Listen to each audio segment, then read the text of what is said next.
STF suspende a aplicação de multas por descumprimento da tabela de frete. Plantio de soja e milho no Rio Grande do Sul atinge 91% da área projetada. Exportações globais de café cresceram 17% em outubro. Contratação de crédito rural cresce 19% e alcança 75 bilhões de reais no Plano Safra Ciclo 18-19.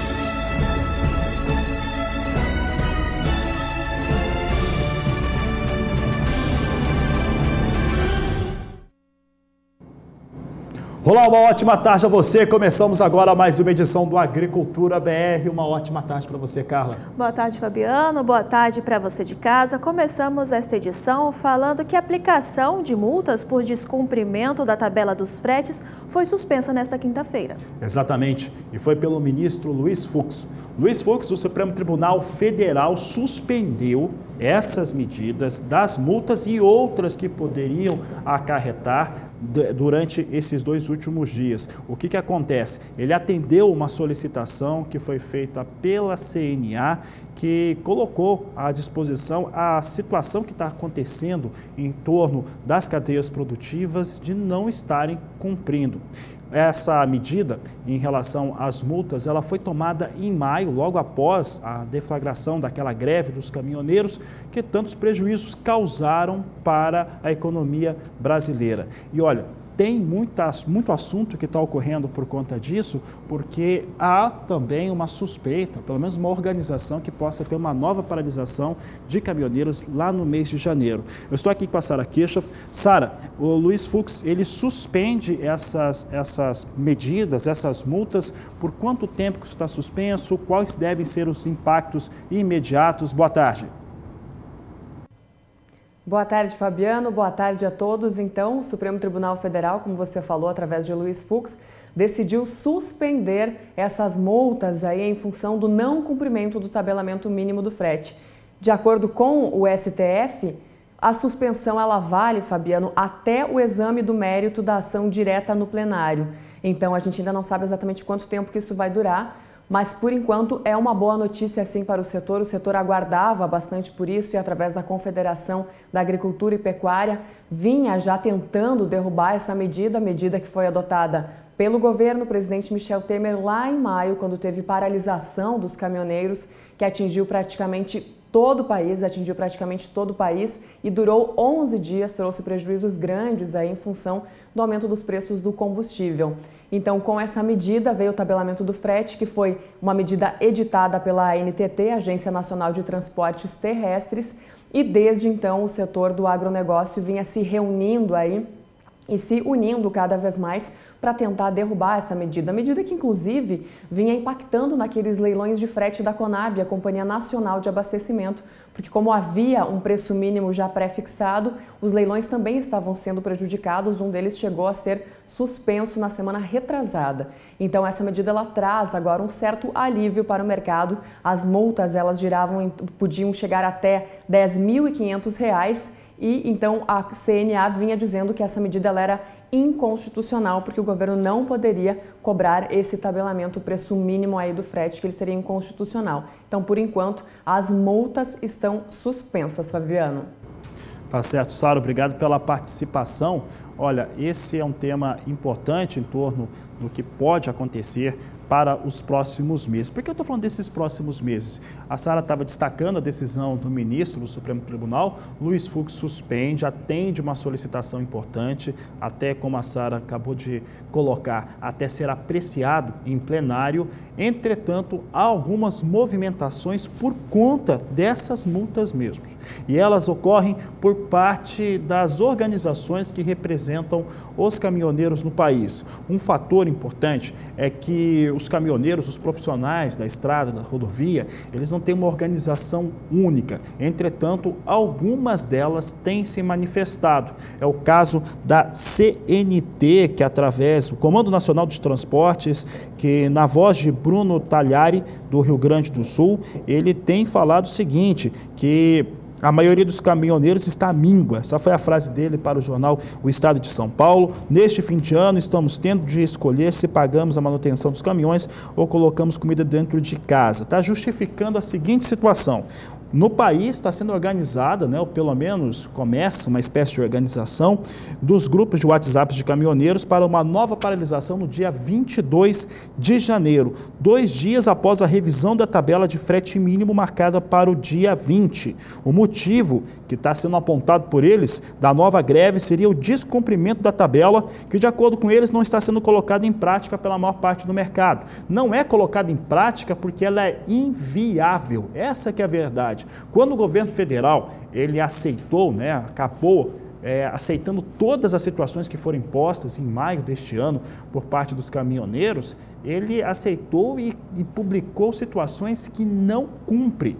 Ou seja, o que ele fez? O governo mesmo falou que vai fazer isso, vai fazer aquilo, mas não é ele que paga a conta, e sim toda a sociedade. Isso seria inviável neste momento, para cumprir todas aquelas situações que foram colocadas à disposição durante o acordo do governo federal com os caminhoneiros. Aí fica uma situação política também bastante constrangedora. Antes do programa começar, eu conversava com o nosso analista de agronegócios, João Pedro Cuti Dias, a respeito das possibilidades reais de se ter uma paralisação no dia 22. Por que nós falamos reais? Porque seria uma situação bastante esquisita, no mínimo esquisita, ter uma paralisação no dia 22.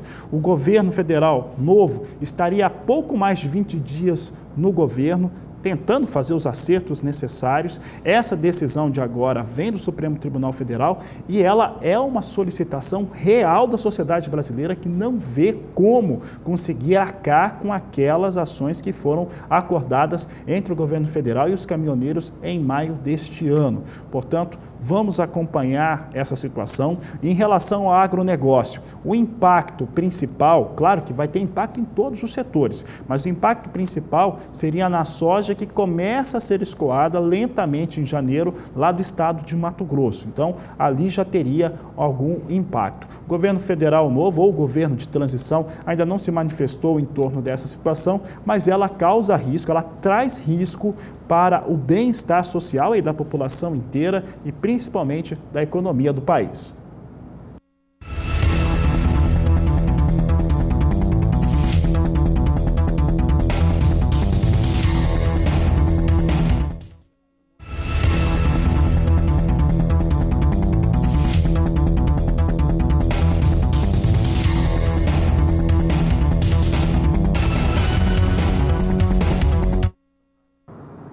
Seguimos o Agricultura BR falando sobre mercado financeiro. O dólar que vem em movimento de alta nesta sexta-feira, com o fluxo de saída de recursos potencializando a cautela com o mercado externo. Você confere comigo na sua tela como se opera neste momento o dólar comercial no Brasil, uma alta leve, mais de 0,29%, com a moeda norte-americana sendo negociada R$ 3,88 mais 6. E para ver como fica a movimentação do mercado financeiro nesta sexta-feira, nós voltamos à Bolsa Brasileira de Mercadorias para ver com a Sara Kirchhoff. Sara Kirchhoff, boa tarde. Boa tarde mais uma vez, Carla. Pois é, agora o dólar, como você falou, ele está rondando aí a estabilidade com uma leve alta, mas hoje, mais no início da manhã, ele tinha altas mais significativas e ainda estava acima dos R$ 3,90. Lembrando que a moeda norte-americana ela teve 3 dias seguidos aí de valorização na comparação com o real, e a novidade de ontem, que foi um resultado de na verdade, um fato que aconteceu no dia anterior, mas que impactou aqui no Brasil nos negócios ontem, foi a questão da prisão de uma diretora financeira, filha de um dono de uma das maiores empresas de tecnologia da China, que trouxe aí um abalo no mercado ontem. E a China, ainda ontem, ela pediu, o Ministério de Relações Internacionais da China pediu que tivesse a liberação imediata da executiva, com pedido que salvaguardem seriamente os direitos e interesses legais e legítimos dela. Então, essa prisão ela foi feita a pedido dos Estados Unidos, porque a empresa teria desrespeitado algumas regras aí sancionadas em vendas para o Irã. O principal mercado de derivativos nos Estados Unidos chegou a acionar ontem por causa dessa movimentação negativa no mercado. Ontem nós falamos aqui que os índices acionários da Ásia tiveram desvalorizações bem significativas, acima de 2%, mercados na Europa também em queda e nos Estados Unidos também. E ontem, então, o principal mercado de derivativos chegou a acionar aquela ferramenta chamada de Circuit Breaker, que é um instrumento que interrompe as negociações em surto de pânico no mercado. Então, essa ação feita lá nas bolsas nos Estados Unidos acabou reduzindo aí uma parte importante das perdas, limitando as perdas das bolsas por lá, e isso aconteceu aqui no Brasil também. Ontem o índice Bovespa tinha queda acima de 2% e no fechamento do dia ficou com uma queda bem menos significativa que isso, assim como o dólar, que avançava bastante e terminou com uma valorização não tão significativa assim no fechamento do dia, com uma alta de 0,18%, mas ainda assim mais uma alta ontem para o dólar na comparação com o real. Hoje, então, como a gente está vendo, o mercado está um pouco mais tranquilo, enquanto a Bolsa de Valores opera com uma alta de 0,75%, acima dos 89 mil pontos. Vou trocar um pouquinho de assunto agora. Eu queria falar da questão da contratação do crédito rural, que tem uma alta de quase 20%, ultrapassando 75 bilhões de reais. Puxado principalmente pelas taxas de juros do Plano Agrícola e Pecuário 2018-2019, que estão 1,5% abaixo do mesmo período do ano passado. O volume de crédito, então, contratado junto aos bancos tem essa alta de 19%, bem significativa, chegando a ultrapassar, como eu falei, os 75 bilhões de reais nos 5 primeiros meses da atual temporada, que compreende aí os meses entre julho e novembro desse ano. E essa alta é em relação, claro, ao mesmo período do ano passado, safra 2017 e 2018. Esse balanço do financiamento agropecuário, elaborado pela Secretaria de Política Agrícola do Ministério da Agricultura, foi divulgado então no fim do dia de ontem. E hoje, então, o Brasil, claro que reage positivamente, sabendo que o crédito está bastante abastecido esse ano. Todas as modalidades de linha de crédito agrícola registraram alta aí durante esse período dos meses de julho a novembro. As operações de custeio somaram mais de 43 bilhões de reais, 15% a mais do que no mesmo intervalo do ano passado. Já o desembolso com industrialização teve alta de 19%, valores contratados na linha de comercialização alcançaram 13 bilhões, com alta de 19% também, e os empréstimos para o investimento foram os que totalizaram 37% de incremento. A investimento a gente está falando de armazenagem, infraestrutura, aquisição de máquinas e implementos também. Então esses foram os dados aí divulgados pelo Ministério da Agricultura e Pecuária em relação à contratação de crédito rural nesse ano até o mês de novembro. Devolvendo o sinal para Campo Grande, é com vocês. Obrigada, Sara, por enquanto. A Sara que volta direto da Bolsa Brasileira de Mercadorias na terceira edição do Agricultura BR às 17h20.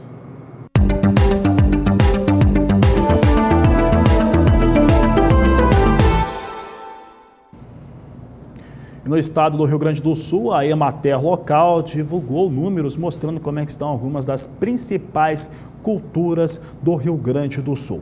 Em torno da soja, por lá falta 9% das áreas que têm destinação oleaginosa para terminar o cultivo. Vamos ver como é que está então o estágio de cultivo, de semeadura e também agora de desenvolvimento. 91% da área ou da soja a ser semeada já está no chão no Rio Grande do Sul e desses 91%, 89% na fase de germinação e desenvolvimento germinativo, situação também normal, vai tendo bom desempenho soja no Rio Grande do Sul, é o que nós mostramos aqui no Agricultura BR.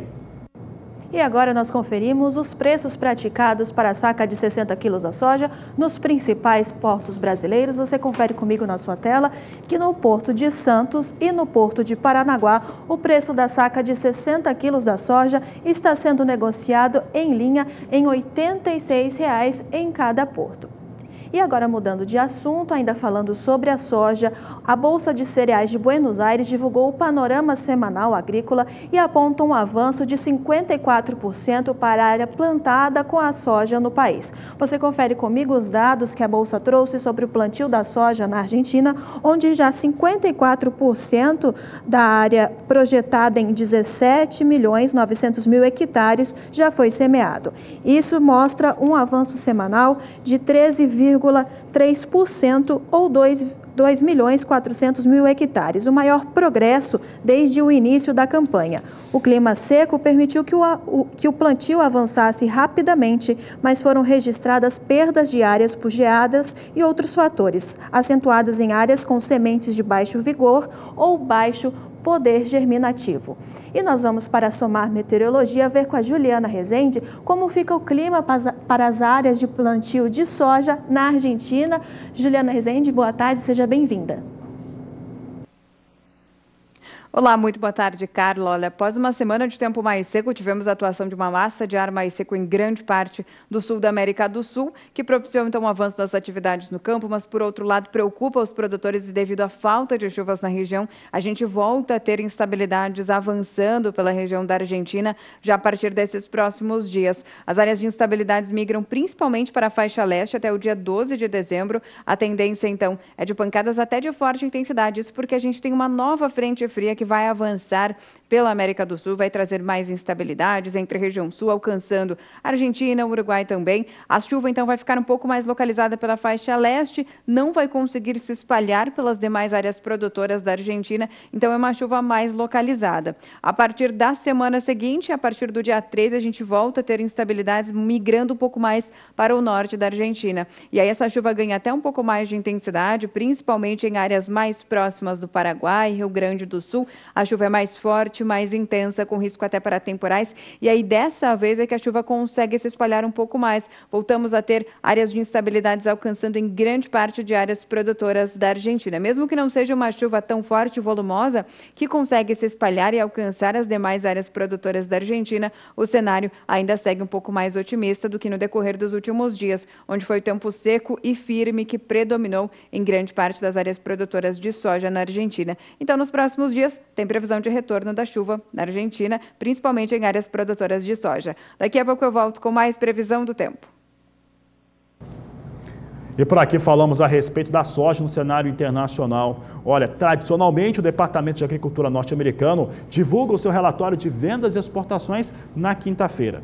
Entretanto, como nesta semana haviam ainda movimentos e também eventos ligados ao funeral de George Bush, o pai, então se teve um dia nesta semana em que boa parte das repartições de governo dos Estados Unidos não funcionaram, por isso acontece nesta sexta-feira. Mas o que importa é que os norte-americanos, na semana encerrada no dia 29 de novembro, venderam um pouco mais de soja do que na semana imediatamente anterior. Chegaram a pouco mais de 800 mil toneladas. O total de comercialização de soja para a temporada norte-americana atinge 24.140.000 toneladas, de acordo com os números do Departamento de Agricultura norte-americano.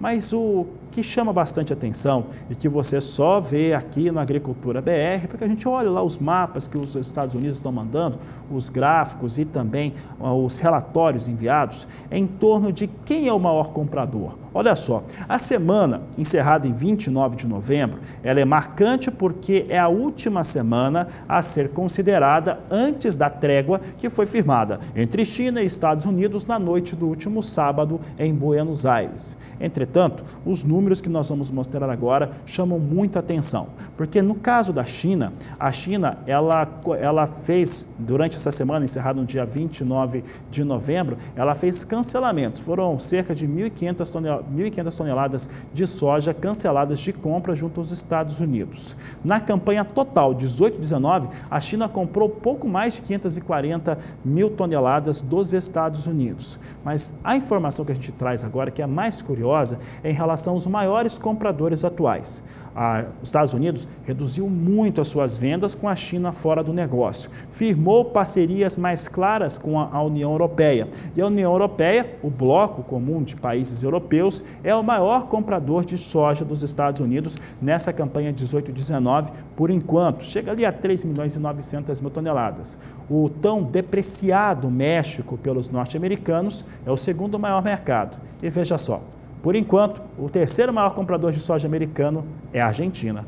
Veja só aqui os números que nós trazemos, esses dados você só acompanha no Agricultura BR. Você tem aqui União Europeia como maior comprador de soja norte-americana, 3.910.000 toneladas que foram adquiridos pelos países do Bloco Comum Europeu. O México, individualmente, é o maior comprador de soja dos Estados Unidos, segundo no geral, com 3.410.000 toneladas. E é muito interessante ver a Argentina como o terceiro maior comprador de soja dos Estados Unidos, com 1.770.000 toneladas nessa campanha, por enquanto, 18-19.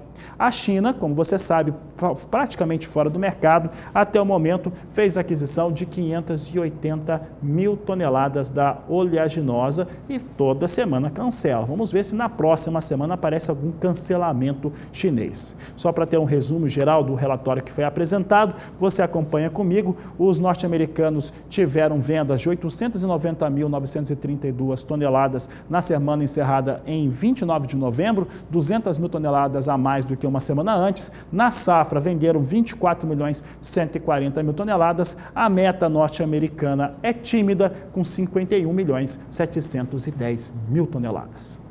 Já que eu falei bastante a respeito dessas questões aqui ligadas a mercado, a trégua China e Estados Unidos, tem também um destaque que a Sara lembrava para nós desta última quinta-feira em torno da executiva chinesa que foi presa no Canadá a pedido dos Estados Unidos. Vamos saber como é que soja se comporta, porque a soja vai se recuperando nesta sexta-feira. Posição de janeiro vem a $9,12 o bushel, março $9,24 o bushel, maio $9,37 e julho $9,48 por bushel. As posições vão ganhando entre 2 e 3 centes de dólar nas posições de mais curto prazo. Por aqui nós vamos para um rápido intervalo comercial, mas no próximo bloco você vai ver que o plantio de milho na Argentina já avança 41,3% da área projetada. Vamos falar também das exportações de café, exportações globais de café subindo 17%, assunto de ainda hoje aqui no Agricultura BR.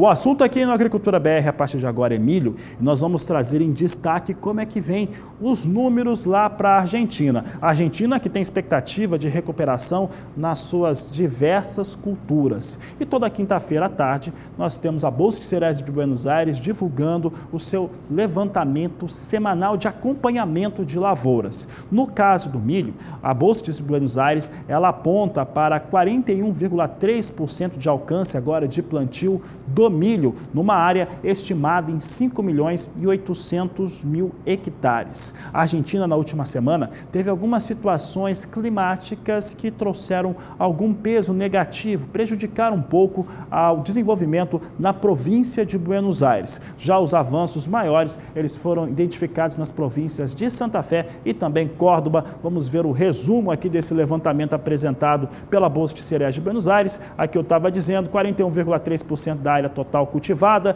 de uma área de 5.800.000 hectares, danos por geadas em Buenos Aires. Córdoba e Santa Fé vêm com progresso no plantio, de acordo com a Bolsa de Cereais de Buenos Aires. E nós já começamos a ver aqui o informativo conjuntural da Emater Rio Grande do Sul e em relação ao milho aponta um avanço de 91% da área estimada das lavouras por lá plantadas até a última quinta-feira, até ontem, que você confere comigo na sua tela. Até esta quinta-feira, um avanço de 91% da área semeada com milho. Desde a última divulgação feita pela Emater no dia 29 de novembro, a área plantada já aumentou 2%. No mesmo período do ano passado, o plantio já atingia 99% da área. A maioria da lavoura está em fase de desenvolvimento vegetativo, com 49% da área em desenvolvimento vegetativo e o restante na floração e enchimento de grãos, essas áreas favorecidas pelas ótimas condições climáticas. E a safra de milho no Rio Grande do Sul está em fase de cultivo. Por lá são cerca de 739.000 hectares com cultivo para o cereal. Vamos saber agora com Annelise Nicolodi como é que está o desenvolvimento por lá. O alto volume de chuva registrado nas últimas semanas no Rio Grande do Sul ajudou no desenvolvimento das lavouras de milho, o que representa também uma economia para os produtores que não precisaram ligar os pivôs de irrigação. A cultura está em pleno desenvolvimento reprodutivo, as espigas emitidas em bom tamanho e excelente fecundação. Época que precisa ser monitorada regularmente por causa da incidência de manchas foliares. Em algumas lavouras, esse controle vem sendo feito com a aplicação aérea de fungicida. Com produtividade média estimada em 120 sacas por hectare, a produção no Rio Grande do Sul deve ficar 10% maior do que a registrada no ciclo anterior. Nas áreas irrigadas, a produtividade por hectare deve ultrapassar as 200 sacas. E para saber como se comporta o clima no Rio Grande do Sul para os produtores de milho, vamos assomar meteorologia, ver com a Juliana Rezende. Juliana, o que podemos apresentar para os produtores de milho do Rio Grande do Sul? Olha, Carla, tivemos uma semana aí bem seca no Rio Grande do Sul, áreas de instabilidades não atuaram por lá. As condições de umidade do solo permaneceram ainda com pouca mudança. Os índices ainda seguem variando de 80%, 90%, então a umidade do solo não caiu a um ponto de preocupação para os produtores de milho do Rio Grande do Sul. Nos próximos dias ainda vamos garantir tempo firme. Algumas áreas de instabilidades já alcançam a faixa oeste do Rio Grande do Sul, mais para o finalzinho do período desses próximos dias, até pelo menos dia 11, 12, a gente já tem áreas de instabilidades avançando pelo interior gaúcho, mas de forma geral a gente ainda vai ter dias de tempo mais seco e o destaque também fica em relação às temperaturas, que vão aumentar bastante. Diferente dessa última semana que tivemos temperaturas mais amenas, isso acabou mantendo os índices de umidade do solo mais elevados. Agora, nesses próximos dias, com o calor aumentando, a gente pode ter algumas áreas produtoras do Rio Grande do Sul em que os índices de umidade do solo acabem caindo muito por conta da temperatura que vai subir bastante. Mas a chuva já retorna no próximo período, a partir do dia 13. Aí sim, tem previsão de chuva abrangente pelo Rio Grande do Sul. A gente tem uma nova frente fria que vai avançar pelo estado gaúcho, um forte sistema que vai trazer pancadas de chuva intensas, principalmente na fronteira oeste, com acumulados de 70 até 100 milímetros. Então é muita chuva. Essas instabilidades já vêm em forma de temporais, rajadas de vento, até eventual queda de granizo, mesmo que seja de forma mais pontual. Só que a chuva vai ficar ainda bastante concentrada na metade oeste gaúcha. Na faixa leste, apesar de já voltar a chover, a chuva acaba sendo mais fraca, sem risco para muitos transtornos. A expectativa é de que durante o terceiro período, a partir do dia 18 de dezembro, a chuva perde intensidade um pouco no Rio Grande do Sul, com as áreas de instabilidades que avançam. A expectativa ainda é de manutenção das condições de umidade em grande parte do Rio Grande do Sul. Isso acaba garantindo, então, pancadas de chuva persistentes até pelo menos o dia 22 do mês de dezembro. Então, tem previsão de mudança no tempo no Rio Grande do Sul. A massa de ar mais seco que vinha atuando nesses últimos dias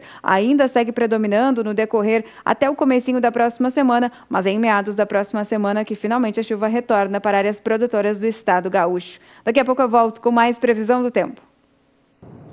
E mudando de cultura, falamos agora sobre café. A Organização Internacional de Café divulgou dados que apontam que as exportações globais do grão aumentaram quase 17% no mês de outubro deste ano, na comparação com outubro do ano passado. Você confere comigo os dados que a OIC trouxe sobre as exportações globais de café, que somaram em outubro deste ano 10.410.000 sacas, uma alta de quase 17% sobre as 8.900.000 sacas em outubro de 2017. Os embarques de arábica atingiram 6.762.000 sacas em outubro deste ano, e os de robusta ou café conilon já alcançaram 3.644.000 sacas do café.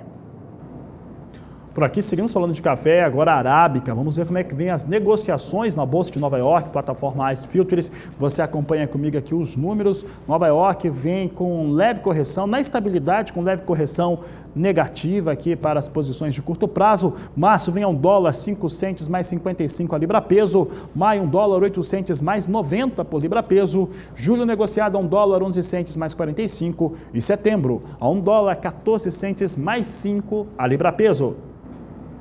E segue até o próximo dia 8 de dezembro A pesquisa de campo da Conab para fazer o levantamento da safra de café no estado de São Paulo. Quem traz as informações para a gente é o repórter Gustavo D'Angelo. No levantamento, além de consolidarem os números que fecham a safra de café 2018 aqui em São Paulo, os técnicos também darão início às pesquisas do produto para a próxima safra. As áreas cobertas no estudo encontram-se nas regiões de Franca e São João da Boa Vista, onde é mais forte a representatividade do café arábica no estado paulista. Serão visitados também os municípios de Garça, Marília, Jaú e Bragança Paulista. A coleta dos dados é realizada em cooperativas de café, casas de agricultura e demais segmentos do setor cafeeiro. Com produção estimada em mais de 6 milhões de sacas, São Paulo responde pela segunda maior produção de café arábica do país. O estado registrou no último levantamento divulgado pela Conab, em setembro passado, uma produtividade em torno de 30,77 sacas de 60 quilos por hectare. Os resultados desta pesquisa serão divulgados no dia 18 de dezembro, na sede da Conab, em Brasília. Gustavo D'Angelo para o SBA. E a seguir no Agricultura BR você vai ver alguns dos lançamentos que teremos no Showtech 2019, tratores e colheitadeiras que serão apresentadas neste mês de janeiro e você vai acompanhar tudo aqui pelo canal do Boi. E ainda hoje você confere a participação do telespectador no quadro Agricultura BR Responde. Você ainda não participou? Envie uma pergunta, uma foto ou um vídeo da sua produção neste número que aparece aqui embaixo da sua tela, é o 67996562266. Nós voltamos já.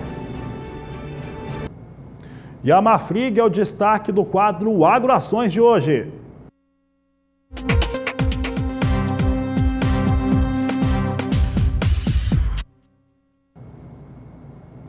E eu falo a respeito da Marfrig porque o quadro Agroações traz um destaque importante. Essa empresa informou à Comissão de Valores Mobiliários na manhã de hoje que fez a aquisição de uma das mais importantes empresas de carne bovina da Argentina, a Quick Food. A Quick Food, que estava sob o controle de outra brasileira, a BRF, foi adquirida pela Marfrig na ordem de pouco mais de 91% de suas ações. Um destaque importante que nós trazemos agora, mostrando um pouco do cenário dessa aquisição da Marfrig. Eu trago aqui nesse primeiro quadro um pouco da operação da Quick Food na Argentina. Nós temos aqui um destaque para 3 unidades que operam em São Jorge, Baradeiro e Arroio Seco.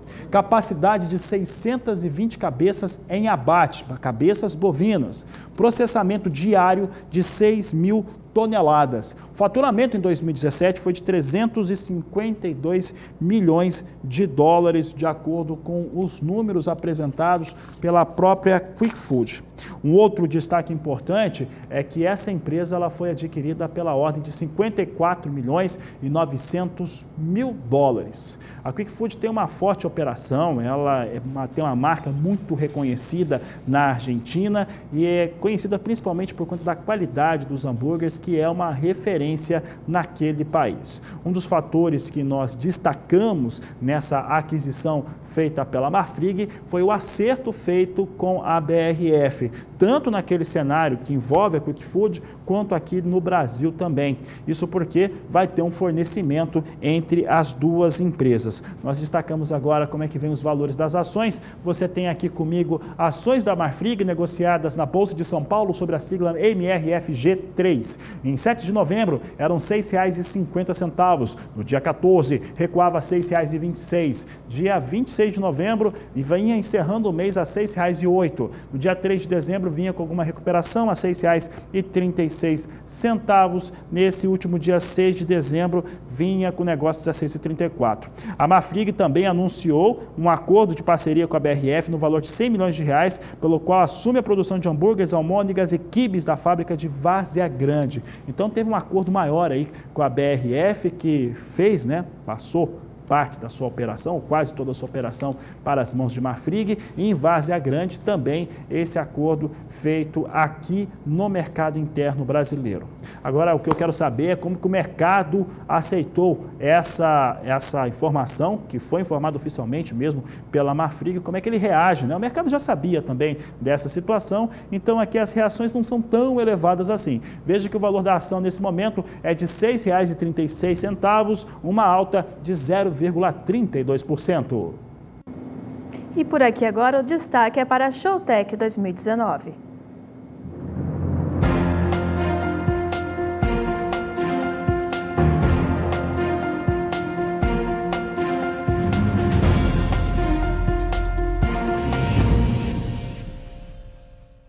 O Showtech 2019 reunirá as maiores empresas e os grandes lançamentos em máquinas e equipamentos agrícolas. A AgriCase é uma dessas empresas que estarão presentes no evento. Eu converso com o Paulo César, gerente aqui da empresa. Paulo César, qual que é a grande expectativa para esse evento da Showtech 2019? Bom, a maior expectativa da empresa é trazer o amigo produtor para dentro de casa, é trazer o pessoal para dentro de casa, conhecer o nosso portfólio de produtos, tanto em tratores, que nós temos desde o pequeno de 60 CVs até o grandão, que tem 500 e 620 cavalos, e colheitadeiras, todos os portfólios de colheitadeira também. Paulo César, obrigado pelas suas informações. É isso aí, o Showtech acontece de 16 a 18 de janeiro na Fundação MS em Maracaju. José Cunha para o SBA.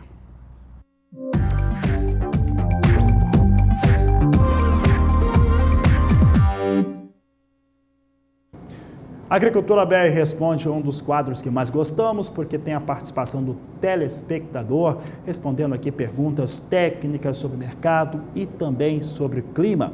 Vamos saber quem está participando hoje, já sei que é do estado da Bahia, é o Antônio Marcos de Caturama. E ele disse o seguinte: olá amigos do Agricultura BR, olá Antônio. Gostaria de saber a previsão do tempo para a segunda quinzena de dezembro e mês de janeiro para a minha cidade e região. É a pergunta aqui do nosso telespectador, Carlos. Então vamos responder, Fabiano. Vamos direto a Somar Meteorologia, ver com a Juliana Rezende a resposta para o nosso telespectador de Caturama, na Bahia. Respondendo ao telespectador de Caturama, na Bahia, olha, tem previsão de chuva ainda no decorrer dessa segunda quinzena do mês de dezembro, durante o mês de janeiro também. Só que essas áreas de instabilidades que alcançaram o estado da Bahia no decorrer desse comecinho do mês de dezembro, que foram fortes e expressivas, agora começam a perder intensidade aos poucos. Nesses próximos dias ainda tem previsão de chuva em todo o estado da Bahia, alcançando também a região de Caturama, que na parte central do estado, os acumulados ainda seguem expressivos, variando de 30 até 50 milímetros. Só que aos poucos essa chuva diminui bastante, tanto que a partir da segunda quinzena, entre os dias 13 e 17 de dezembro, a expectativa já é de chuvas bem fracas, isoladas, muito mal distribuídas no estado da Bahia. Na região de Caturama, acaba que o tempo mais seco vai voltar a predominar, a gente volta a ter chuva ainda muito isolada na região. Mas é no decorrer do terceiro e último período, entre os dias 18 e 22 de dezembro, que a gente volta a ter episódios de chuva retornando para a Bahia. Então, a segunda quinzena do mês de dezembro começa com tempo mais seco na região da Bahia, mas para o finalzinho do mês de dezembro, última semana principalmente, a gente volta a ter mais episódios de chuva, as instabilidades voltam a ganhar intensidade aos poucos no decorrer dessa segunda quinzena, da segunda semana do mês de dezembro, e a expectativa ainda é, no mês de janeiro, de bastante regularidade nas instabilidades. A gente volta a ter bons episódios de chuva, só que os dias de tempo mais seco ainda vão seguir predominando entre um episódio de chuva ou outro na região de Caturama, no decorrer do mês de janeiro. Hoje eu encerro por aqui a minha participação. Semana que vem eu volto com mais previsão do tempo. Até lá! Tá certo, Juliana. Obrigado pela participação. Um bom final de semana para você. E por aqui nós vamos para um rápido intervalo comercial, mas voltamos já com as informações finais desta edição. A Agricultura BR agora destaca um grande evento que acontece em fevereiro do próximo ano e teve lançamento agora mais cedo na capital do Mato Grosso do Sul, Campo Grande. Eu falo da Dinapec 2019, que é promovida pela Embrapa Gado de Corte. É um evento muito importante, nós teremos aqui a nossa programação também acontecendo da Dinapec. No primeiro dia, na abertura, no dia 20, vai ter um grande painel dentro do programa Agricultura BR, dentro da programação do Canal do Boi, e esse painel vai receber, entre outras pessoas, o diretor da Embrapa, o Kleber, vai estar participando conosco, o Kleber Soares. Teremos a participação também de Alcides Torres, da Scott Consultoria, que ele estará conosco, e o Francisco Vila, ele que é da Sociedade Rural Brasileira, participando deste grande evento. Hoje mais cedo, como eu disse, teve o lançamento e o Rony Mamed, ele que é o diretor-geral da Embrapa Gado de Corte, conversou com a repórter Kylie Rodrigues. A questão da sustentabilidade, ela está presente na agenda da agropecuária de uma forma que é impossível nós deixarmos de considerá-la, né? Ela veio para ficar, o mundo todo tem tratado destas questões da sustentabilidade e nós não podemos ficar de fora disso. Nós somos o Brasil, um dos maiores produtores de carne do mundo, somos o maior exportador e o mercado internacional, principalmente o mercado europeu, ele tem tido um olhar voltado para estas questões de sustentabilidade, meio ambiente, e nós queremos dar uma ênfase especial a isso, como já estamos fazendo há algum tempo. E a Matsuda, grande parceira aqui do SBA, completa neste ano 70 anos de história e hoje é o encerramento dessa festa que eles fizeram durante todo o ano, né? Exatamente, é mais que uma festa, é tecnologia, é informação e a qualidade no trabalho para a produção rural brasileira. É por isso que nós vamos convidar aqui o João Kennedy para participar do programa conosco. O João Kennedy esse ano já participou algumas vezes do Agricultura BR, sempre um prazer recebê-lo aqui, meu amigo. E encerrando, de certo modo, um trabalho, está passando pelas unidades da Matsuda em todo o Brasil. E eu acho que o grande fruto disso é receber o produtor rural, receber o pecuarista. Como é que estão as coisas por aí, João Kennedy? Boa tarde, seja bem-vindo. Olha, uma boa tarde a você, Fabiano, uma boa tarde a vocês dois, né? Que fazem aí uma bancada maravilhosa no SBA, viu? Parabéns ao SBA, parabéns ao Grupo Matsuda, 70 anos, né, de tecnologia e inovação. Vamos fazer os nossos finalmente aqui, nessa nossa participação, para mostrarmos um pouco, né, do que tem acontecido aqui, já desde a parte da manhã, das 8 horas. Ontem tivemos várias participações aqui, tanto no Canal do Boi, quanto no Agrocanal também, né? E agora nós estamos tendo uma finalização da cerimônia lá no palco. Até gostaria que as câmeras mostrassem um pouco, né, do que está acontecendo aqui em Cuiabá, né, no Mato Grosso. Uma grande festa dos 70 anos. O seu Jorge Matsuda, inclusive, está no ar, falando um pouquinho num vídeo, né, de como ele está grato e feliz pelos 70 anos da Matsuda. Vamos ver se a gente consegue ouvir um pouquinho do que ele está falando. Coração, conseguiu isso com o Jorge, mas é da empresa, não é mesmo uma pessoa. O negócio que foi feito na correria, que o Fernando predispôs, fez em 60 dias a redação. Gostaria de botar foto de todo mundo junto com o que faz parte da história da Matsuda, mas 500 páginas não daria. Então nós resumimos em grupos. Desculpe da nossa falha, como nós não tínhamos material, foi feito o que pôde, mas com belíssimas mensagens. Fernando tem essa sensibilidade espetacular, os poemas maravilhosos, a edição na sequência, início, meio e fim, e a filosofia. Isso não é um livro, é uma obra de arte. São fotografias maravilhosas, sensibilidade ao máximo.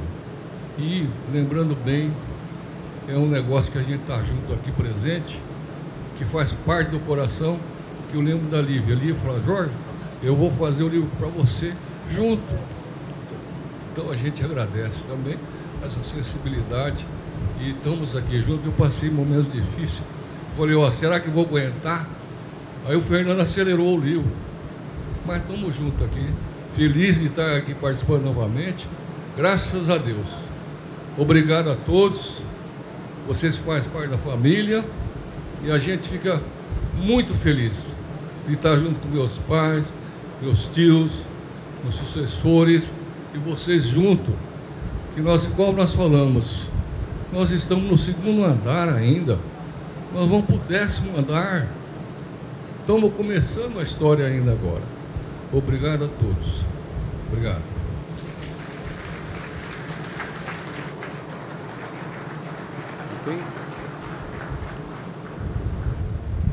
Senhoras e senhores. Bom, esse é um pequeno trecho, né, da participação do seu Jorge Matsuda, que com certeza muito feliz, honrado, né, de ter essa equipe, de ter esses parceiros e fazendo essa história há 70 anos, o começo da história, como ele disse. E eu estou ao lado aqui do Alberto Takashi Surraco, que é o responsável, né, pelo nosso departamento técnico agronômico da Matsuda, ele com a sua equipe fazendo um belíssimo trabalho. Estivemos lá em Vitória da Conquista, na Bahia, estivemos aqui em Imperatriz, no Maranhão, lá em Álvares Machado, na nossa matriz em São Paulo, e agora a vez de Cuiabá. Belíssimo trabalho, Takashi, parabéns, viu, pelo que vocês estão fazendo. Realmente é um grande orgulho e é um grande prazer poder receber a tudo para poder comemorar esses 70 anos. E essa comemoração de 70 anos não é só uma comemoração, não é só um evento, mas é todo um trabalho que todos os técnicos profissionais da empresa têm realizado, têm feito para trazer novidade, trazer segurança, trazer garantia a todos os nossos clientes, que é o grande alvo, o grande foco dessa festa, para que eles se sintam seguros e realmente todos que utilizarem esse produto se sintam satisfeitos e resolver e trazer benefício para aquela propriedade que realmente está precisando daquela orientação, não só produto, mas da orientação e assistência que sempre precisou. Maravilha, Takashi, obrigado, viu? Parabéns para você mais uma vez, para toda essa equipe, e outras festas virão, com certeza. É isso aí, um grande abraço a todos. Valeu.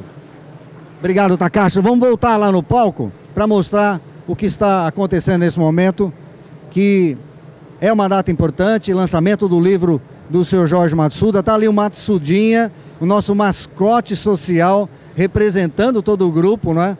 É uma obra muito importante. O Dr. Fernando ali, Antônio Nunes de Carvalho, ele que é o autor dessa obra, fez com muito carinho, com muita atenção, sabe do legado da família Matsuda, Sami, Cerise, e o Matsudinha, ele representa justamente, não é, essa forte ação social que a Matsuda promove. E é claro, o livro está à disposição da compra, vocês podem fazer contato através do e-mail aline@matsuda.com.br. O valor é simbólico porque vocês vão estar tratando de vidas, ajudando vidas, não é? Para hospitais, entidades filantrópicas. E a Matsuda tem doado justamente para vários lugares, como o Hospital do Câncer Regional de Presidente Prudente, aqui sendo destinado também. Mas vamos para o palco, vamos ver o trabalho que está sendo realizado lá. E por apenas R$100 você adquire o livro e ajuda muitas pessoas. Vamos acompanhar. Porque eu os acompanho no negócio, temos do agronegócio, eu sei o quanto vocês têm contribuído com tecnologia, com qualidade, para fazer cada vez mais uma pecuária mais saudável, uma pecuária mais profissional, mais ética, respeitando a parte social. Parabéns à família Matsuda. Agradeço também a Deus a oportunidade por hoje estar na frente de uma entidade que vem prestando um trabalho de solidariedade às pessoas que vêm fazer um tratamento com câncer em Cuiabá, que não tem onde ficarem. A Casa Transitória Manduce, ela já existe no Mato Grosso há 27 anos, sediada em Cuiabá, e nós recebemos pacientes do interior que não têm onde ficarem enquanto fazem os seus tratamentos. É uma casa de apoio, nós temos dioturnamente de 50 a 60 pacientes que a gente os trata com dignidade, dá a eles todo o conforto que um ser humano precisaria ter, e a gente se sente privilegiado e beneficiado por estar podendo ajudar. E eu quero agradecer de coração a vocês que nos oportunizaram estar aqui hoje e estão doando a sua renda para a gente. Ela vem em boa hora. A casa ela trabalha simplesmente com doações, esforços voluntários. Nós não temos nenhuma instituição que nos dê apoio. Pelo contrário, a gente às vezes tem alguns aborrecimentos e mesmo assim a gente vem vencendo barreiras. Tem um ditado que diz que quando alguém fecha uma porta, Deus abre 3 janelas. E isso vem acontecendo. Parabéns à família Matsuda, parabéns ao seu Jorge. Eu acho que nós todos somos feitos com o mesmo material, mas há pessoas que passam por têmporas diferentes. É como você forjar o aço. Tem pessoas que saem um pouco mais cedo e outros saem um aço. A família de vocês representam isso, e o seu Jorge também. Parabéns e muito obrigado.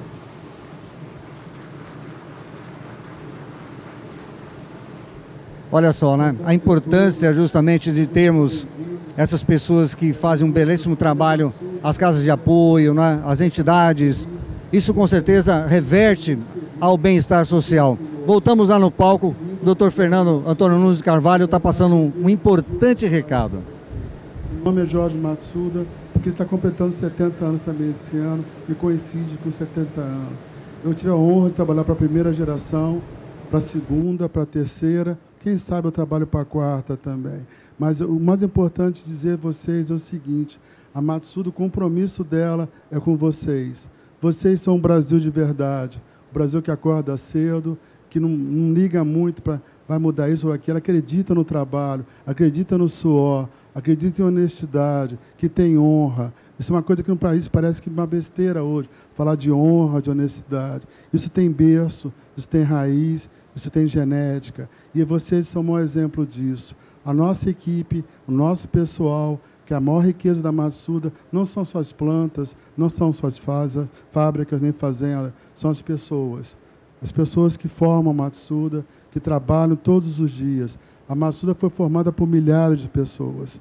E nós temos hoje isso uma grande alegria, porque teremos 70, 80, 120, 200 anos. Nós continuaremos acreditando nesse país e vocês são um exemplo disso. Eu fiquei muito contente de conversar com esse casal. A irmã Dulce sempre foi um exemplo do que é uma bondade, que é a generosidade. Nós estamos fazendo isso em todos os lugares. A gente lança o livro, tudo que foi falado pela Cátia, cada centavo, tudo será Bom, doado. Voltamos aqui. Quero agradecer imensamente a ajuda do SBA em nos prestigiar, nos encaminhar a unidade móvel. Obrigado, Zaidan, obrigado, Cláudio Godoy, obrigado, Jorge Campos também, a toda a equipe do Switcher, pessoal que ajudou, tanto no Agrocanal quanto no Canal do Boi, a turma aqui que prestaram um serviço maravilhoso, os colaboradores do SBA. Obrigado a você que também colaborou dando audiência desde ontem aqui presente nos nossos programas, vendo justamente o que a Matsuda faz, o que o Grupo Matsuda faz para agregar valor no nosso agronegócio. Muito obrigado mais uma vez pela audiência. Vamos finalizando a nossa participação agora aqui. Talvez eu volte, vamos ver se eu consigo voltar um pouco mais tarde, por volta das 15 horas, horário de Brasília, para nós termos um pouco mais a mostrar para todos vocês. Mas desde já agradeço a atenção, obrigado a todos que colaboram dando assistência à Matsuda e clientes Matsuda também.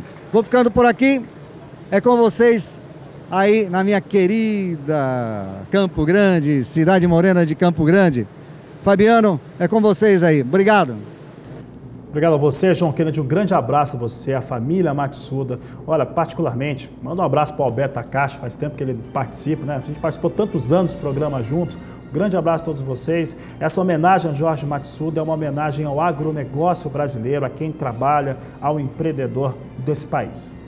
E por aqui nós vamos encerrando essa edição do Agricultura BR, agradecendo muito pela sua companhia, um bom final de semana para você e nós voltamos às 17h20 trazendo mais destaques do agronegócio. Este é o Agricultura BR. A inteligência e a transparência do agronegócio sempre com você. A todos uma ótima tarde e até mais. Até